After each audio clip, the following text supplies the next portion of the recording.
right now, I'm in a place with a warmer climate, taking some time to relax.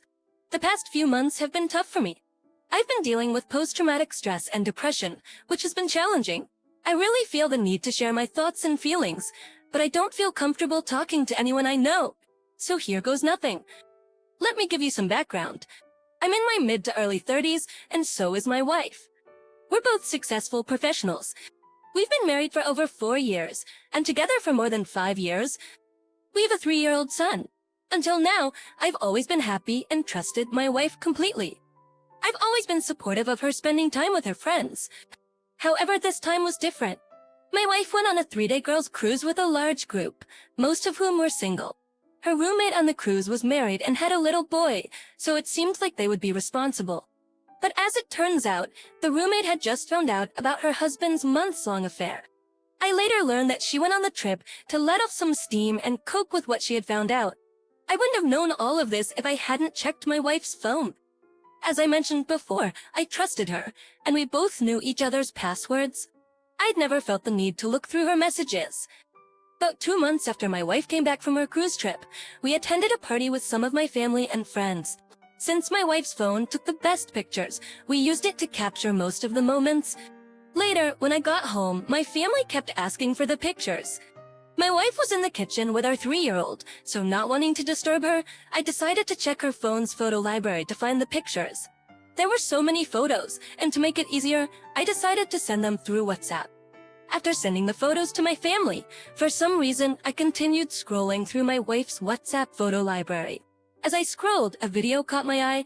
When I played it, I saw that it was a video recorded by her friend, the same friend she was roommates with on the cruise. In the video, my wife was on the same bed, and she didn't have any clothes on. It was a shocking discovery for me. In the video, I saw her performing sexual acts with another man. I couldn't believe my eyes. The shocking scene didn't stop there. After a few minutes of those actions, she stood up and straddled him, writing while her friend recorded and cheered her on. I noticed that both my wife and her friend in the video seemed a bit drunk, but they were still in control of their actions. In the video, I couldn't see her friend since she was the one recording, and the video was only about 4 minutes long. However, I recognized her friend's voice. This left me confused and determined to figure out what was going on. To answers, I went through my wife's WhatsApp conversations with her friend. It seemed like the video had been deleted from their chat thread. However, because she had already played it, it was still saved on her phone, and she must have forgotten to delete it. I was beyond angry at this point. Just with rage in my eyes, I rushed to the kitchen where my wife was cooking, carrying our son. I couldn't control my anger, and I ended up grabbing her by the hair, but I quickly let her go when I saw she was about to drop our son. I took my son away from her and pushed her to the floor, demanding answers. It's important to note that I had never laid my hands on my wife before, and just a minute ago, I thought I had a faithful wife whom I could trust without a second thought. The next minute, I saw her not just talking to another guy. I saw her straddling him. My therapist later said that I may have been experiencing some sort of post-traumatic stress disorder by this point. I showed my wife the video, and she had a terrified look on her face. I threatened her with more violence if she didn't tell me who the man was. She was sobbing and looked really scared, apologizing and saying it was a mistake. She claimed they were both drunk, and she immediately regretted it. But I told her it didn't seem like she regretted anything. Meanwhile, my son was on the floor crying. She got up, rushed to carry him, hoping that I wouldn't hit her if she was holding him.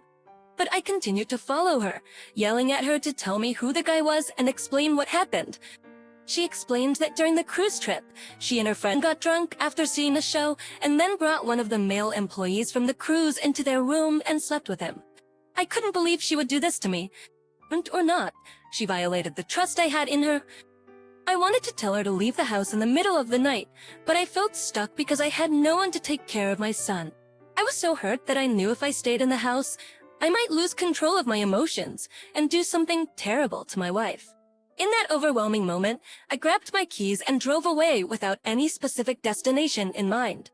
I ended up stopping in a parking lot to think and calm myself down. After a while, I drove back home, but it was already past 2 a.m. When I returned, my wife was gone, and so was her car.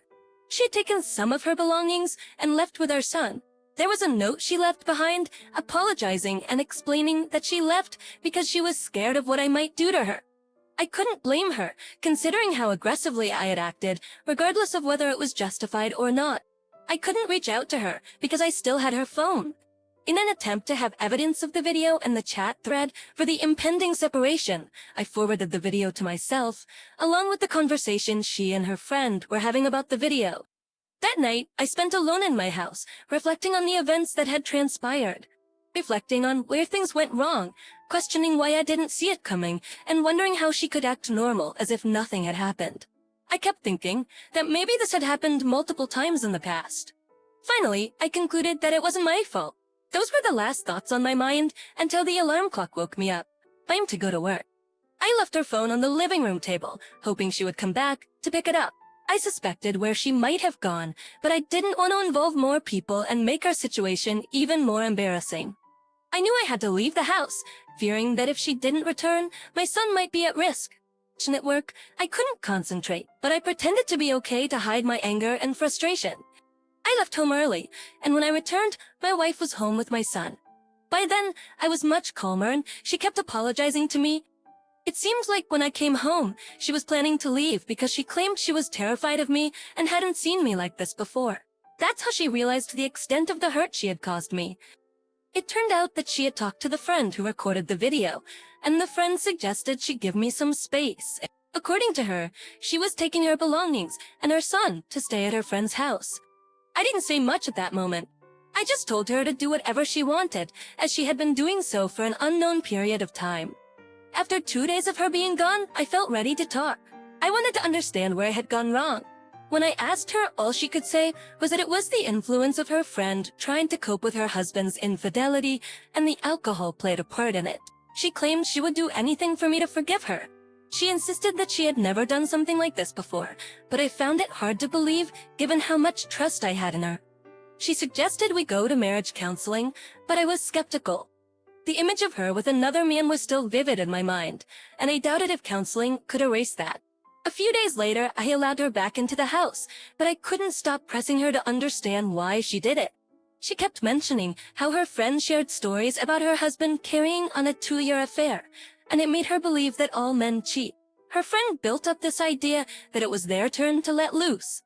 Eventually, she admitted that they slept with the same guy 2 more times before she came back home, and she expressed regret for her actions.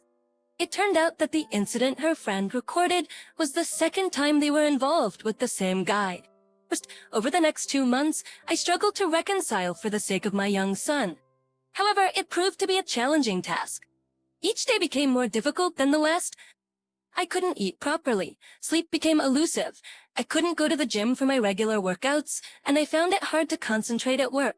Despite her apologies and promises to change, I couldn't fully trust her again. Despite her efforts to recount the story and explain herself, I kept wanting to know more, almost like seeking out pain for some reason. Feeling embarrassed to share this among my friends, I eventually decided to see an individual counselor to help me navigate through these difficult emotions. After 5 counseling sessions, the counselor grew concerned about my mental state. He strongly urged me to separate from my wife, even if just temporarily, and take some time to focus on doing things I love. It took me 4 sessions to truly grasp his advice, as he had a way of talking in circles, but his guidance was valuable. When I came home, I explained to my wife that I was filing for separation. She cried and begged, saying she thought things were getting better. However, while she believed things were improving, I was struggling internally. I haven't spoken to a lawyer or initiated the legal process. Instead, I've decided to take some time off work to travel to a warmer climate where I am at the moment. I'm still trying to clear my mind and assess my mental state, recognizing that I can't live the rest of my life with the haunting image of my wife being intimate with another man. As of now, I'm contemplating filing for divorce when I return to the States, but I'll wait and see how things unfold.